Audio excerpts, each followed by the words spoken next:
que é conhecido como Dia Mundial de Conscientização sobre o Autismo, e tem motivado tantas pessoas e trazido tantas pessoas de equipes multiprofissionais, justamente para que a gente possa, através de informações de qualidade, proporcionar o que a gente mais quer, que é um melhor entendimento e uma inclusão de fato dessas crianças, adolescentes e até mesmo adultos na rede profissionalizante a seguir, né? Eu sou Fernanda Vieira Mapa, sou médica, psiquiatra, tenho formação em psiquiatria geral, psiquiatria da infância e adolescência, ambos no Instituto Municipal Felipe Pinel.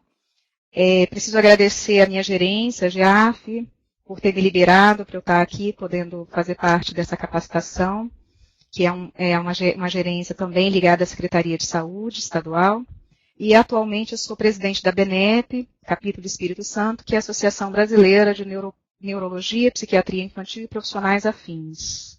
Então a gente vai começar falando um pouco sobre desenvolvimento normal, porque a gente não teria como falar de autismo sem ter fundamentos principais com relação ao desenvolvimento que a gente pode esperar de um desenvolvimento dentro do esperado.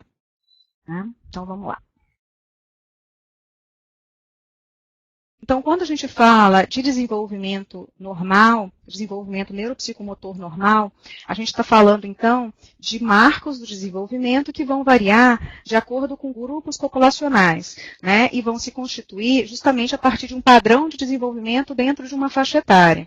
O que acontece é que a gente dificilmente, esses grupos, eles vão variar de região para região. A gente não tem como pegar marcos do desenvolvimento, por exemplo, da África e colocar e achar que uma criança aqui no Brasil vai ter o mesmo padrão de desenvolvimento. Então, a gente pega grupos etários semelhantes, né?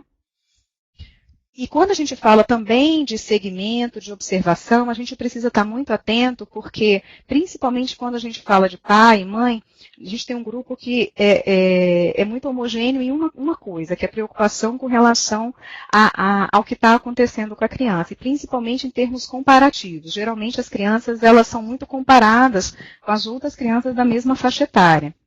Então, quando a gente fala, o ideal, o melhor a fazer é a gente ter um segmento do que está acontecendo com a criança, e não obrigatoriamente só um corte transversal, ou seja, só aquela observação daquele fato.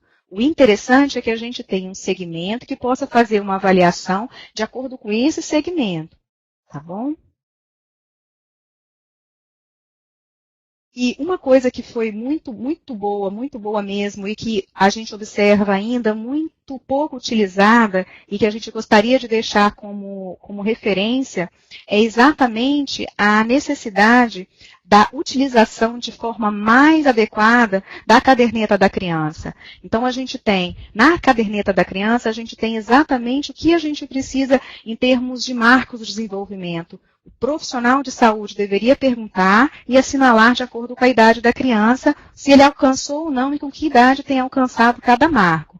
Infelizmente, a gente tem observado, quando a gente pega no consultório, a gente pega o cartãozinho da criança, o que a gente observa? Aqueles primeiros dados, que é quando a criança sai da maternidade, e depois só o caderneta de vacinação. Quando a gente vai passar para observar exatamente a anotação de algum marco do desenvolvimento, infelizmente os pais nem sabem que ali dentro você tem essas pontuações. Então a gente vai apresentar, e se a gente conseguir sair daqui com essa instrução da importância da caderneta da criança, e que vocês consigam replicar isso para pais, para profissionais de saúde, isso para a gente já vai ser um ganho muito grande.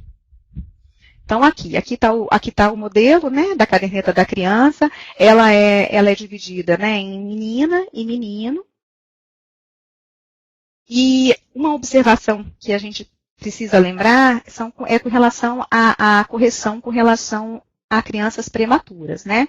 Então, como que a gente faz essa correção para a idade? Se uma criança tem 1 ano e 5 meses, mas nasceu de 6 meses, então ela ficou, teoricamente, ela teria que ter ficado mais 3 meses na barriga sendo gerada. Então, a idade vai ser corrigida para 1 ano e 2 meses, fazer recuar 3 meses, tá bom? E a partir dos 2 anos, você não precisa mais fazer esse tipo de correção. Isso é importante para a gente também não ficar subestimando a criança, né? Então, vamos lá. essas observações, elas estão contidas na caderneta da criança. E aí, o que a gente mais observa? Eu não vou parar em todos os itens, porque seria demais a gente falar item por item. Eu vou me deter principalmente ao tema principal da aula de hoje, que seria autismo. E aí, quando a gente fala de autismo, a gente está falando de um atraso no neurodesenvolvimento, mas que, teoricamente, está presente antes dos 3 anos de idade. No entanto, alguns sintomas, gente, eles podem sim estar presentes desde muito cedo, e é isso que a gente quer alertar, né? É claro que uma criança com 3 meses de idade, que não tem ainda um sorriso social, que era de se esperar, né, mais ou menos com 3 meses, a gente espera um sorriso social, ou seja, a criança observa a mãe, o pai, mesmo sem o pai e a mãe fazerem cosquinha ou alguma palhaçada, só de ter contato com aquela pessoa que é familiar, ela já começa a esboçar um sorriso, uma expressão de felicidade, né? Isso era de se esperar com 3 meses. Vocês observem aqui que até os 4 meses a gente está tudo um cinza clarinho. Essas duas situações são situações que são esperadas até os 4 meses mesmo, de forma fisiológica, não tem problema. O cinza mais escuro é a faixa em que eu espero que eu alcance, que a criança alcance essas outras situações aqui, que a gente está vendo, né? Então, por exemplo, arrulha e sorri espontaneamente. Então, a gente espera que com 2 meses ela comece e com mais ou menos até os 4, 5 meses, ela continue tendo essa questão do sorriso, uma média de 3 meses, né? Imita sons, balbucia. Então, a gente espera que a criança comece a balbuciar por volta dos 2, 6 meses, emitir qualquer tipo de som. Isso vai ser muito importante lá na frente. Aquela criança que você, desde muito cedo, é uma criança que nunca emitiu muito, não obrigatoriamente som, mas nunca teve sempre foi uma criança muito séria, aquele bebê sério que você olha e você fala, nossa, mas esse bebê é tão sério, ele não é muito de sorrir, ele não é muito de esboçar mesmo uma mudança de feição diante de alguma situação, parece que para ele está sempre indiferente, né? Ele está sempre no bercinho, está sempre muito quietinho, não se movimenta tanto, para ele tanto fez, tanto faz. Também não é uma situação que a gente espera, né? Reconheça, então, quando se dirige a ela. A gente espera, então, que por volta dos 5, 6 meses a criança já esteja conseguindo reconhecer, né, quando a criança quando alguém está se dirigindo exatamente a ela. Isso é extremamente importante, olha, emprega pelo menos uma palavra com sentido. Então, aqui, por volta dos 9 meses, já é esperado que a criança comece a esboçar uma palavra, mamã, papá, alguma coisa com sentido, que a gente consiga entender. Ah, mas isso não está acontecendo. Quer dizer, então, que o meu filho é autista? Não. Mas a gente precisa observar, a gente precisa estar atento com relação a exatamente essa junção de coisas. Com 9 meses isso, mas é uma criança que também teve atraso nos outros marcos, então é algo que a gente fica um pouco mais alerta. Não é o fato isolado, mas o fato correlacionado com os outros atrasos. Então, aqui a gente observa a partir dos 10 meses até os 6 anos de idade, né? Combina pelo menos 2 a 3 palavras, por exemplo, com 1 ano e 1 mês. Então, assim, é importante, muito importante, gente, que a criança que ainda está com atraso significativo, que chegou a 1 aninho, ainda não tem nenhuma palavra, que isso não é obrigatório. Se você colocar uma criança numa escola, por exemplo, você vai ver que ela vai brincar independente das outras crianças. Isso vai demorar um período de adaptação que vai ser individual, mas você observa que com pelo menos uns 3, 4 meses, a criança já consegue sim, mesmo que seja através de briga, de divisão de brinquedinho, aquelas confusões usuais, mas ela já vai estar querendo brincar com a outra criança, já vai estar querendo se reconhecer como pertencente àquele grupinho, né? Que é o período que a gente espera adaptação mesmo, por exemplo, numa escolinha.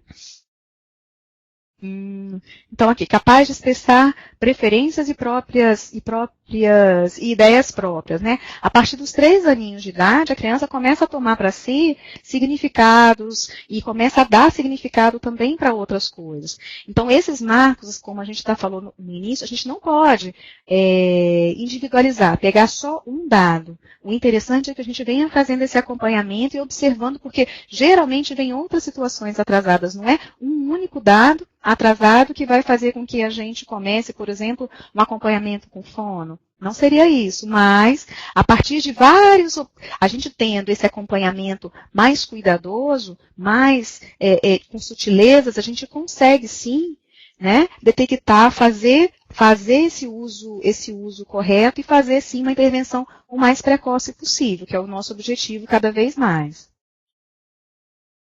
Então, só retomando aqui, então a gente tem vários marcos e a gente precisa estimular o máximo possível exatamente o uso da caderneta da criança, que é essa escala de Denver. Não é à toa que ela está aqui dentro, não é à toa que ela foi implementada. A gente precisa fazer um uso maior e disseminar essa informação. Se às vezes o profissional de saúde não está conseguindo ter tempo para fazer, estimular os pais para que observem, para que olhem esse cartão. Não tem nada, não tem muita dúvida. Você vê que são coisas muito simples, são coisas que a gente consegue, enquanto pai, enquanto mãe, observar e marcar. Se tiver dúvida, leva para o profissional de saúde a te ajudar nessa evolução. Mas é importante que a gente preencha cada vez mais isso, a caderneta da criança. Tendo um panorama mais ou menos geral, como eu falei, se a gente conseguir sair daqui com vocês orientados da importância do uso da caderneta da criança, para mim já está muito bom. Falar em desenvolvimento normal, se a gente fosse falar de cada um, realmente seria exaustivo, a gente não ia chegar a um denominador comum. Então, a gente tem uma criança que tem um desenvolvimento normal, e aí a gente vem falar desse negócio chamado autismo. Por que tem Dia Mundial de Conscientização sobre Autismo? Por que falar de autismo, né? O que motiva tanta preocupação e por que a gente vai ficar esse mês de abril inteiro dedicado a falar de autismo? Então, a gente está falando de uma questão que, só para a gente ter ideia, essa estatística é de 2006. Para cada 110. A perspectiva atual é de 2017, é de 1 para cada 36 crianças. Então, a gente tem uma perspectiva de 70 milhões de autistas no mundo. E isso é extremamente importante. Se a gente considera essa estatística, e a gente tem 200 milhões de habitantes, a gente pode considerar que no Brasil a gente tem 2 milhões de autistas. Os 300 mil só no estado de São Paulo, considerando que é 1% da população, né? Então, em termos de incidência e prevalência, o que a gente tem? A gente tem que na década de 70, a incidência é de 1 para 10 mil. Em 2000, isso foi subindo para 1 para 150. Em 2006, 1 para 110. Em 2010, 1 para 68. E se é de acordo com o CDC 2018, que é o órgão americano, a gente está com a perspectiva de 1 para 36. Isso realmente é uma incidência muito alta. E aí as pessoas falam, nossa, mas por que está crescendo tanto? O que está acontecendo que está fazendo por que tanto crescimento, né? Então, só para a gente ter ideia, né? Então, a gente tem 1 para 68, geralmente com 8 anos de idade, e a gente tem esse crescimento de 2008 para 2010 em torno de 30%. A expectativa pelo CDC é que o diagnóstico ele diminua de 4 anos de idade para 2 anos de idade, justamente para a gente conseguir ter cada vez intervenções precoces que reduzam exatamente as sequelas que podem vir por conta do autismo. E ontem, acho que foi exatamente ontem, a gente teve a notícia de que o Ministério da Saúde está implementando, em parceria com a Unifesp, o treinamento de pais, que é algo que eu acredito que vai ser algo muito, muito, muito interessante, porque pais treinados, profissionais de saúde treinados, realmente é o que a gente pode oferecer de melhor para essa clientela. Então, a prevalência, a gente está aí em torno de 1%. A gente sabe que tem uma prevalência maior em indivíduos do sexo masculino do que o feminino. Uma média de 70% vai ter uma condição psiquiátrica concomitante. Em torno de 10% vai ter uma condição médica conhecida, geralmente ligada a uma questão genética. E isso aqui foi uma coisa, foi um gráfico que eu fiz. Eu estava terminando de preparar essa aula e aí me veio à cabeça, porque a gente tem algumas pessoas que falam assim, porque a gente sabe-se muito pouco de autismo. Realmente, eu acho que a gente sabe, é um terreno muito desconhecido, mas é muito desconhecido porque tem muita coisa para se conhecer, mas a gente já sabe muito também sobre o autismo, tá? Só para a gente ter ideia do interesse que o autismo desperta na classe médica, enfim, na classe de profissionais de saúde, eu digitei no PubMed, que é uma rede de busca, eu digitei simplesmente o termo autismo, né? E aí eu fiz um filtro só para a gente ter noção dos anos. Eu fiz todos os artigos que tinham de 1946 até 2018. E aí, em 1946, a gente só tinha um artigo publicado. Em 2013, foram 2.893. Em 2017, 4.391. Então, a gente observa que o interesse é cada vez maior e realmente o número de publicação é cada vez maior também. Então, o número de conhecimento também vem aumentando e isso vem trazendo benefícios para as crianças e para os profissionais de saúde. Então, o que seria exatamente, o que seria o autismo, né? Em termos de conceito. O autismo, então, seria um conjunto de condições neurodesenvolvimentais heterogêneas, caracterizada por dificuldades iniciais na comunicação social e por comportamentos e interesses repetitivos incomumente restritos. A gente vai com o tempo, ao longo da apresentação, eu vou destrinchar um pouquinho melhor e vai ficar mais fácil da gente entender o que seriam essas condições neurodesenvolvimentais heterogêneas. O que a gente observa, né? A gente observa que a gente tem uma interação de vários fatores. Dificilmente a gente vai ter um problema tão complexo, tão heterogêneo, como diz, sem que a gente tenha uma correlação de vários fatores associados. Dificilmente só um fator psicológico, um trauma durante a gravidez, por exemplo, vai ser justificativa para algo tão complexo. Né? O fator genético, a gente observa cada vez mais frequente, a gente tem aí, os estudos eles estão conseguindo delinear cada vez mais, chegar cada vez mais perto do que realmente seriam as alterações genéticas, a gente tem uma ampliação cada vez maior do espectro do mapeamento. Então, a gente tem também fatores ambientais e a gente sabe que os fatores ambientais por si só não seria único e exclusivo o fator ambiental por si, não é o importante, mas em si, o fator ambiental naquela janela específica de agressão, durante o período intraútero, principalmente. Na década de 70, houve muito uma relação com relação às mães geladeiras, né? Que era uma explicação da psicanálise muito envolvendo a questão das mães geladeiras. Isso caiu por terra, porque realmente, como eu falei, a gente não tem como dar uma única explicação para algo tão complexo. Né?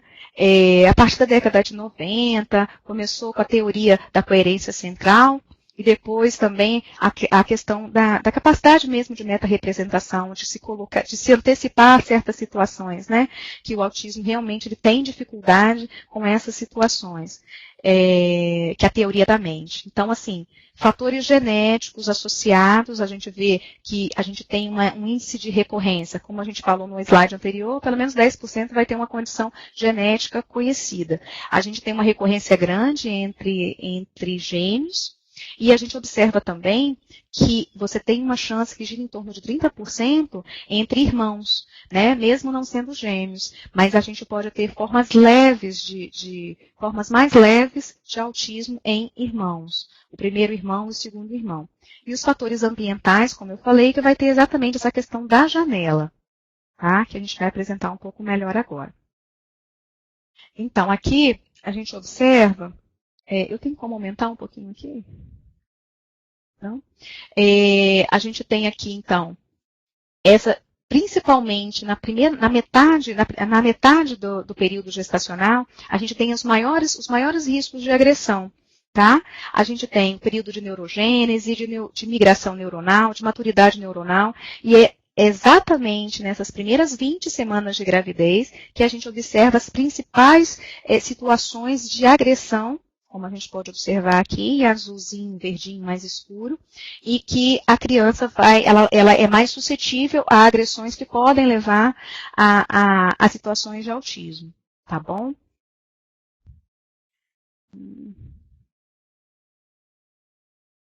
E aí, quando a gente fala exatamente de diagnóstico, né, uma coisa que às vezes incomoda muitos pais é exatamente quando chega no clínico e o clínico ou o psiquiatra, ou o neuro, ou o pediatra, e aí chega e a pessoa fala, mas não tem que fazer exame?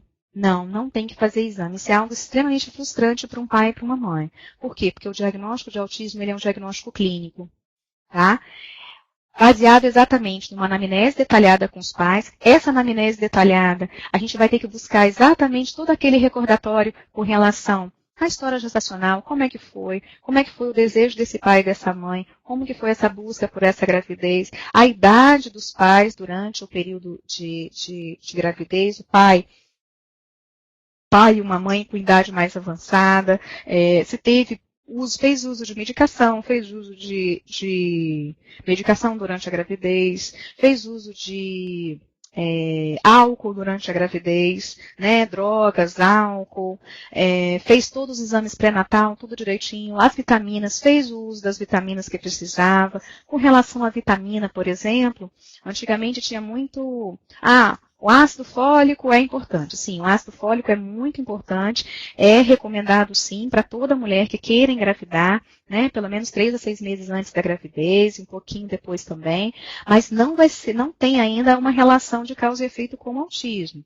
Né? Então, reposição de ácido fólico, reposição de vitamina D, nenhuma ácido graxo, o uso de ácido...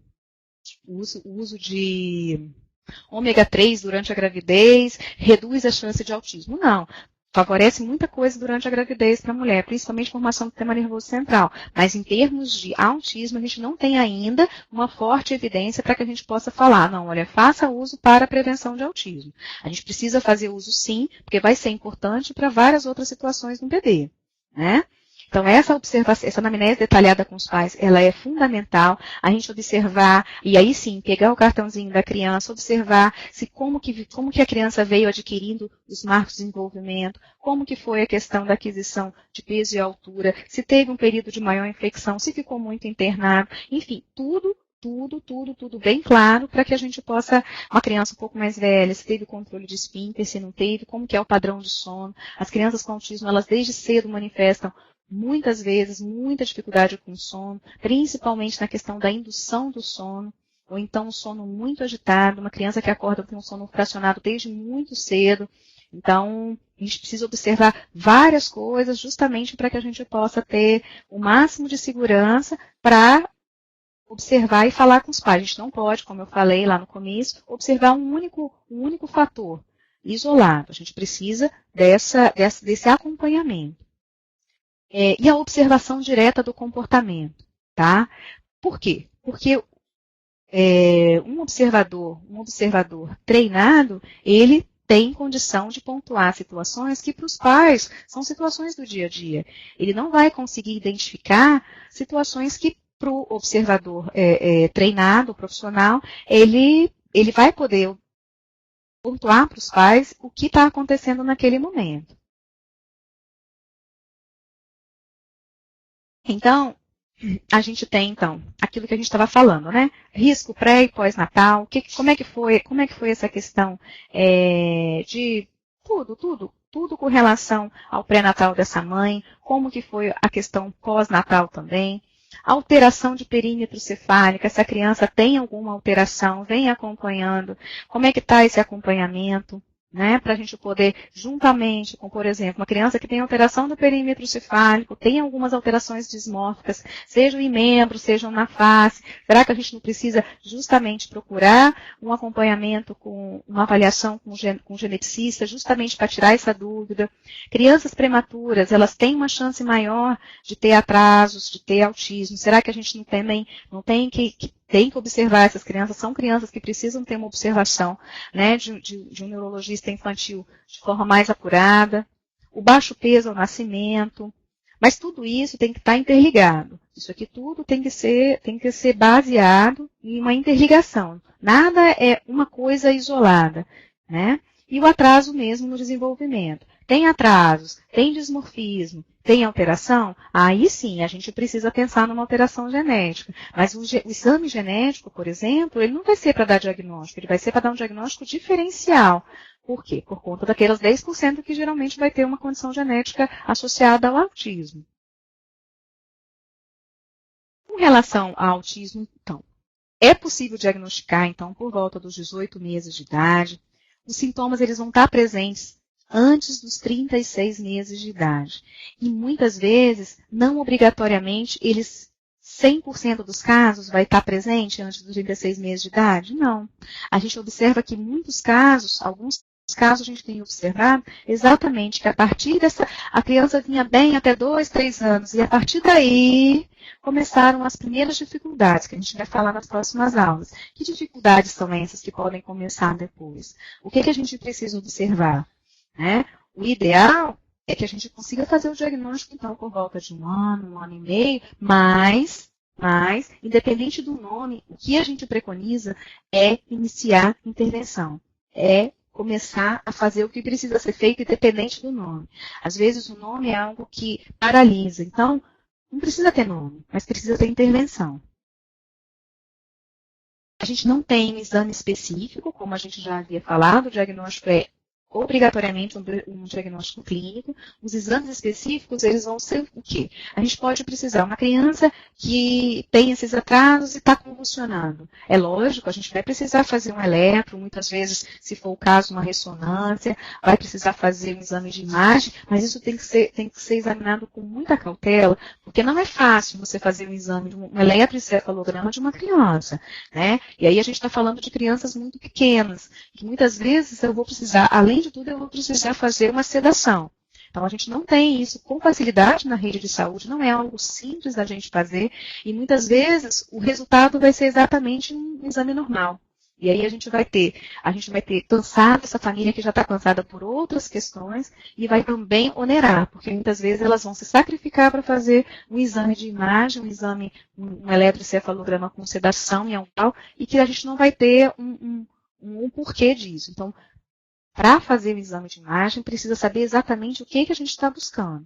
Uma criança que veio super bem, que teve um quadro convulsivo, realmente inesperado, né, associado a alguma outra questão, ou está tendo um quadro de epilepsia mesmo, franco, com crises recorrentes e também tem uns atrasos, aí não tem jeito, a gente precisa investigar até para saber o que pode ser feito de melhor para essa criança.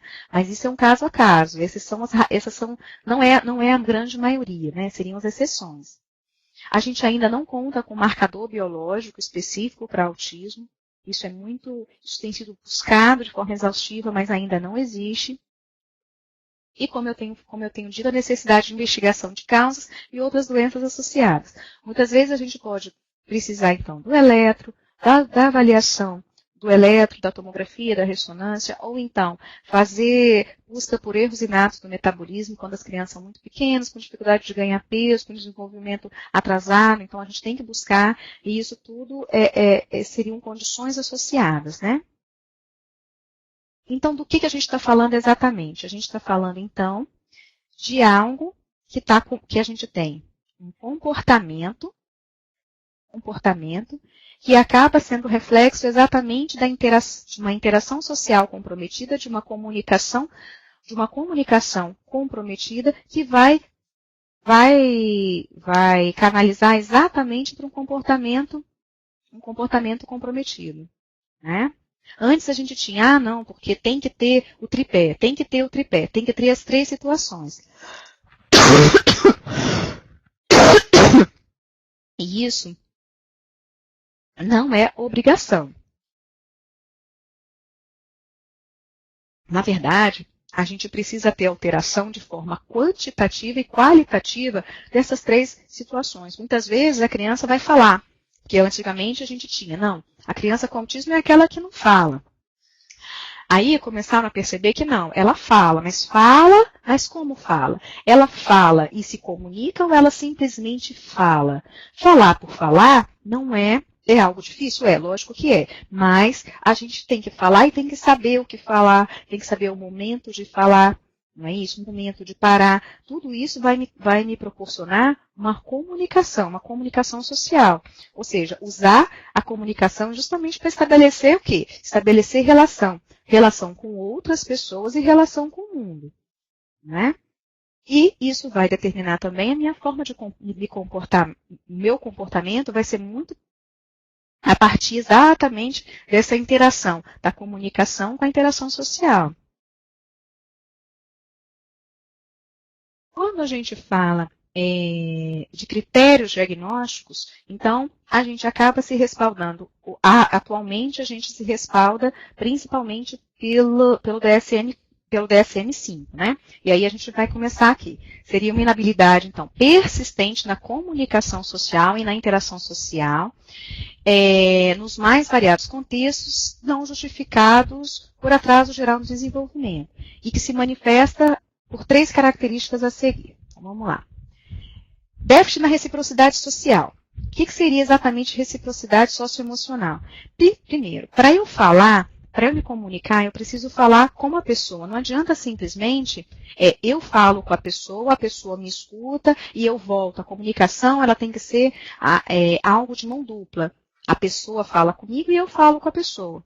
Geralmente, as crianças com déficit na reciprocidade socioemocional, elas têm dificuldade exatamente na hora de responder ao que é solicitado, ao que é chamado. Quando ela quer falar, quando ela quer fazer, ela faz. Quando ela quer se comunicar, ela se comunica. Mas isso não é feito de forma recíproca, não é uma de mão dupla, né? Então, não tem como você estabelecer um padrão de interação em que eu só faço quando eu quero. Déficit, então, nos comportamentos verbais e não verbais da comunicação. A gente usa muito da comunicação não verbal, a gente usa muito do nosso gestual, da nossa expressão facial. A gente modula a nossa expressão facial, a gente modula o nosso tom de voz. Quando eu quero dar um tom mais austero, eu vou fazer uma cara de mais brava, eu vou aumentar o meu tom de voz. Quando eu quero ser mais amena, mais tranquila, eu mudo a minha entonação, eu faço uma cara de mais passividade. Quando eu estou muito feliz, eu vou falar de forma mais expansiva. A gente aqui que é latino, a gente usa muito do gestual, a gente fala muito com a mão, fala muito usando gestos mesmo. E isso é assim, pelo menos é o que a gente entende como normal, né? Como o usual. E essas crianças, elas têm dificuldade, muitas vezes, exatamente nessa sutileza da comunicação não verbal. Essa coisa que passa pelo não dito, porque tudo para elas é muito concreto. Tudo precisa ser falado exatamente como ela é. É como se estivesse aqui. Eu estou aqui, eu e a Zilma, chega uma criança, chega uma terceira pessoa. Se a gente está falando mal dessa terceira pessoa, eu vou parar de falar. Eu só vou simplesmente piscar o olho, vou fazer algum tipo de comunicação, não obrigatoriamente vou falar, Zilma, para de falar que o assunto chegou. Eu não vou fazer isso. Eu vou falar com a Zilma de outra maneira. Vou fazer um gesto, vou fazer uma expressão facial e a Zilma vai me entender. Então, a gente não precisa usar obrigatoriamente de palavras para a gente se comunicar, né? E aí, assim, os pais, eles relatam situações extremamente constrangedoras por conta dessa dificuldade no não verbal. É a criança que a gente muitas vezes sem filtro, né? Ela não filtra, ela não é o famoso sem noção. Muitas vezes geram situações de muito constrangimento para a família, né? Então, quando a gente fala de comunicação, a gente está falando de uma criança que pode ter um atraso ou ausência na fala, tá? Ela pode ter inabilidade para falar para a pessoa, porque geralmente a criança com autismo, muitas vezes, ela vai falar. Ok, a criança que fala, ela vai falar, mas ela vai falar o que ela quer. Ela estabelece pequenos monólogos, ela vai falar daqueles assuntos que ela domina. Então, ela vai fazer pequenos monólogos de coisas que geralmente têm um interesse muito restrito, um hiperfoco absurdo, que geralmente é dinossauro, aquelas coisas assim, né? Então, ela vai falar e vai disparar a falar. Se você tentar interromper essa fala, ela vai voltar para aquela mesma fala. Ou então, o máximo que ela vai fazer é parar de falar. Né? Exatamente por quê? Porque ela não tem o que a gente chama de reciprocidade, ela não consegue conversar com você, ela fala para você. A questão da pouca alternância na prosódia, é exatamente esse tom afetivo que a gente usa na fala. A gente vai alternando a nossa prosódia de acordo com o assunto que a gente fala, de acordo com a emoção que a gente coloca naquela situação. Essa criança, geralmente, ela mantém um tom monocórdico, né? Ela fala sempre do mesmo jeito. Ela pode usar de ecolalia. Essa ecolalia é repetir o que outra pessoa falou. Pode ser, por exemplo, de desenho animado, que é o mais comum. Pode ser a fala do pai, da mãe. Muitas vezes usa até dentro de um contexto. Ou então pode usar totalmente fora daquele contexto, fora do contexto que está sendo falado. Ela pode usar de uma palilalia, que é usar a última palavra que ela mesma falou. E aí ela faz uma repetição. Eu quero, né? Pode usar de inversão pronominal, geralmente ela inicia a fala, pode iniciar a fala com inversão pronominal, ela usa sempre a terceira pessoa, né? Fernanda quer fazer tal coisa, Fernanda vai para tal lugar, em vez de usar o eu, e pode usar de palavras que ela mesma inventa, né? Então, a ecolalia ela pode ser precoce ou pode ser até tardia. Algo que ela viu num desenho que você nem lembra que ela já tinha visto, ela usa exatamente em outro momento, tá bom? Outra coisa, essa questão de atraso ou ausência da fala, a gente tem buscado exatamente essa questão do atraso, né? Como que é importante a gente recorrer lá naqueles marcos de desenvolvimento de Denver, justamente para que a gente pegue logo no comecinho, tá? Para que a gente possa ter uma janela de intervenção, para que a gente consiga não ter essa criança com ausência da fala, ou se tiver uma ausência de fala, mas que ela possa se comunicar. A gente se comunica não necessariamente através da fala, a gente pode se comunicar também através dos gestos, através da expressão facial. A gente precisa usar de todos os recursos possíveis para a gente se comunicar.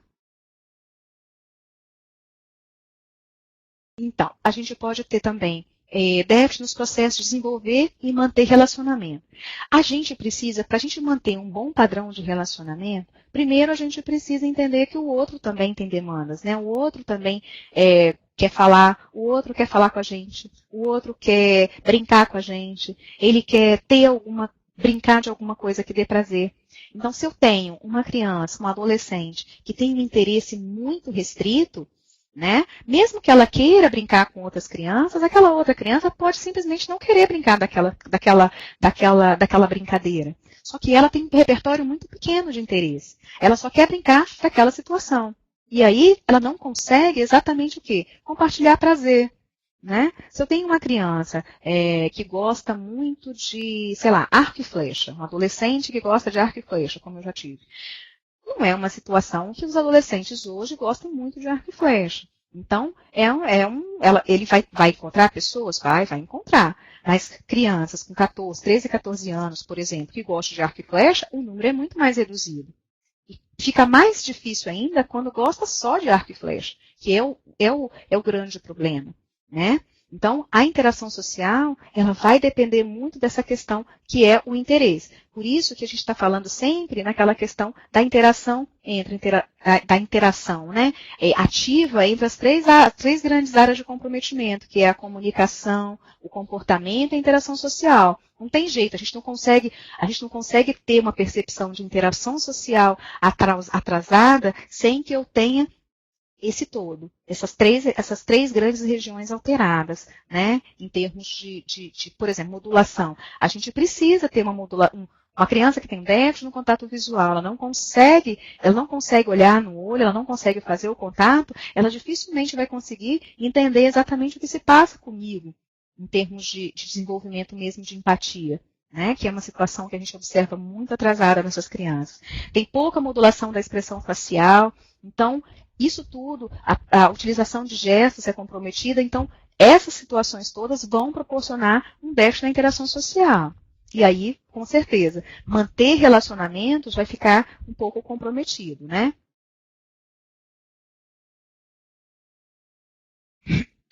Padrões, então, restritos, repetitivos de comportamento, de interesse, né? Atividades manifestam pelo menos 2 dos seguintes itens. Então, vamos lá. Que padrão seria esse? Uma fala A fala, movimentos motores ou uso de objetos de forma repetitiva ou estereotipada. Então, o que seria? Pensa bem. A criança que pega tudo que pega para brincar, enfileira. Você fala, mas é bonitinho, é organizado. É organizado. Agora, pensa você fazer isso com tudo que você pega, não obrigatoriamente só carrinho. Você faz isso de forma repetitiva. Se você vai para o banheiro, você enfileira todos os shampoos, todos os sabonetes, faz geralmente isso de forma bem repetitiva. Quando pega um objeto, observe esse objeto a fundo, né? É uma forma que a gente fala, é um brincar não funcional. Muitas vezes não tem uma função estabelecida, simplesmente faz por conta do movimento, o fato de ter um barulho, o fato de ter a repetição por si só, tá? Então, são situações, realmente são comportamentos muito repetitivos. E a fala acaba que acompanha um pouco isso, né? E essa fala estereotipada, é aquela fala que muitas vezes é uma fala robotizada que a gente fala. Parece que está imitando mesmo um desenho animado, né? Não tem alteração nenhuma de prosódia. Então, vamos tentar aqui. Como é que eu faço aqui? Um videozinho? Hã? Ah, não passa vídeo? Ah, não passa vídeo. Então eu vou deixar. Era um videozinho. Na verdade, o vídeo só mostra essa menininha brincando. Tudo que ela pega, não sei se está dando para vocês observarem, aqui ela tem uma cordinha, tipo uma corrente dessas correntes que tem chave. E aí, todas as vezes que ela vai passar essa revista, essa revista, ela passa a revista, passa a folha, faz um movimento repetitivo com esse chaveiro, depois passa de novo, né? E aqui foi num atendimento que eu fiz, e aí eu pedi licença para a mãe para que a gente gravasse, porque surgiram situações bem inusitadas. Por quê? Porque esse menino, ele enfileirava e ele queria colocar um carrinho em cima do outro. Só que isso não tem como você colocar um carrinho em cima do outro, eles iam cair. E toda vez que caía, ele ficava extremamente irritado. Então, essa frustração acaba irritando e gerando mais conflito dentro de casa. São crianças que têm dificuldade a mudanças. Quando a gente fala, mas o que é essa resistência a mudanças? Ela gosta, por exemplo, se eu faço um caminho, aquele caminho tem que ser seguido. Se eu viro à esquerda, a criança simplesmente ela não consegue lidar bem com imprevistos. A mudança do lugar, se eu faço o mesmo caminho e aquele caminho está interditado por uma obra da Cézanne, essa criança realmente, ela fica totalmente transtornada, ela fica, não transtornada, mas ela fica extremamente incomodada, perguntando exaustivamente por que daquilo ali, ou se ela não tem aquisição, ela é uma criança que a gente chama não verbal, ela se manifesta através de agitação, de agressividade, tá? Então, quando a gente falou, então, de interesses fixos e altamente restritos, a gente está falando, então, de uma criança que geralmente tem o que a gente chama de hiperfoco.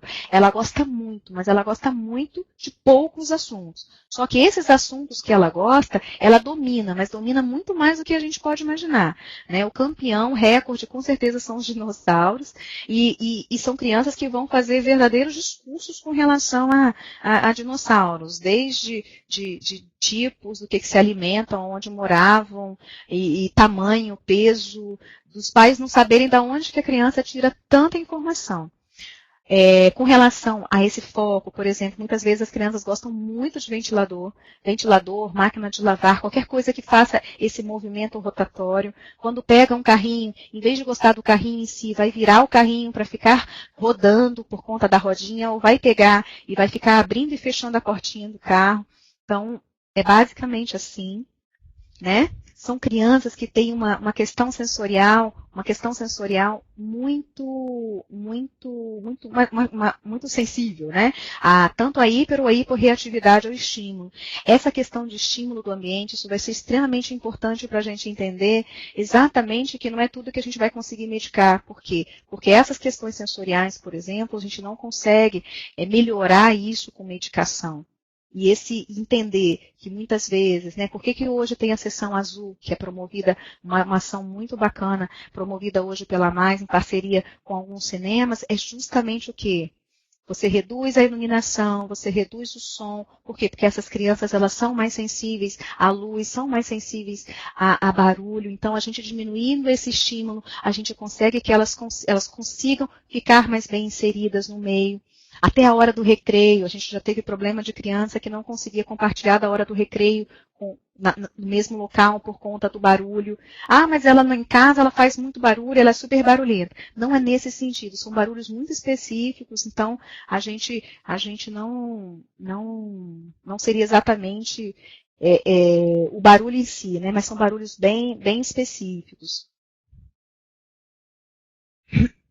Então, os comportamentos vão ser baseados a brincar de ordenar, essa coisa de gostar e ter apego a objetos totalmente inusitados, esse fascínio que eles têm por raridades, por coisas muito, muito raras, a presença das estereotipias que podem ser manifestadas, né, pelos flaps, que são aqueles movimentozinhos de mão, quando estão felizes, quando estão tristes, quando estão nervosos ou com uma expectativa de que alguma coisa vai acontecer. Algumas crianças, elas começam a andar na ponta dos pés. A maioria das estereotipias, as crianças levam a mão a alguma coisa relacionada ao rosto, para próximo do rosto. Então, tem essa questão da dificuldade em quebrar as rotinas. Quando a gente fala rotina, não obrigatoriamente. Por exemplo, a criança, todo ano, quando vai começar o ano, a sensação é que o ano é um novo ano, mesmo que seja na mesma escola, com a mesma professora, com os mesmos coleguinhas. A criança vai ter um tempo maior, vai necessitar de um tempo maior de adaptação. Quando feriado, férias, a sensação é que a criança, de novo, vai precisar de um período maior para adaptação, né? Então, esses sintomas, eles têm que estar presentes em fase precoce da infância, mas eles podem aparecer aos poucos, em ordem ou sequência incompleta, progressivamente, levando a problemas nas demandas sociais. E outro conceito que a gente vem buscando demais, além da escala de Denver, né, que a gente já havia falado. Então, uma coisa é a escala de Denver, a importância da gente usar a caderneta da criança, observar aqueles marcos, acompanhar os marcos, estimular os pais a usarem os marcos, o profissional de saúde, da estratégia de saúde da família, enfim, quem puder estimular, orientar, vamos pegar a caderneta e vamos olhar como é que está essa criança e vamos observar todo mês, pelo menos a cada 2 meses, o que for possível. E a outra é exatamente isso, a escala de diagnóstico precoce. Essa escala, ela está disponível na internet, a MChat, ela está disponível na internet, ela está disponível para impressão, ela está disponível para fazer o teste online. Hoje em dia a gente tem facilidades, então, crianças de 16 a 30 semanas, com ou sem fator de risco, é interessante sim que a gente... Aqui eu não consigo também abrir, né? É interessante que a gente consiga fazer é importante que a gente consiga usar essa escala de uma forma cada vez melhor. Como eu imaginei que a gente pudesse não ter esse recurso. Eu trouxe a escala para a gente aqui observar. Então, essa escala está disponibilizada para impressão e está disponibilizada online. Então, vamos lá. A gente tem o que a gente chama de fatores, são sintomas críticos que a gente chama, né? Que seriam esses que estão em azul. Tem interesse por outras crianças? Né? Geralmente são crianças que não vão ter interesse por outras crianças, que vão ter dificuldade para apontar e mostrar alguma coisa. Traz objetos até você para que ele mostre alguma coisa. Então, esses sintomas seriam os sintomas que são alterados. E aí, o que a gente sabe dessa escala? Que a gente tem que ter 3 falhas em 3 itens no total, ou 2 falhas dos itens considerados críticos, tá? Essa escala, a gente precisa usar essa escala cada vez mais, a gente precisa ter isso como recurso, porque isso está muito fácil, isso é muito tranquilo da gente adquirir. Vocês precisando, entrem em contato, eu disponibilizo para vocês, eu tenho isso em PDF, eu mando para quem precisar, é só me mandar um e-mail, tá bom? E oriento também com relação a como usar. Aqui eu vou deixar, então, os meus contatos e vou deixar também um convite para quem tem interesse. A gente da ABNEP vai estar no dia 21 promovendo esse simpósio sobre transtorno do espectro autista, da intervenção à intervenção precoce, quais sinais precoces professores e atenção básica de saúde devem estar atentos. As inscrições estão sendo feitas pelo simpósio.abnep.com.br. pies.org. Tudo bem? Obrigada.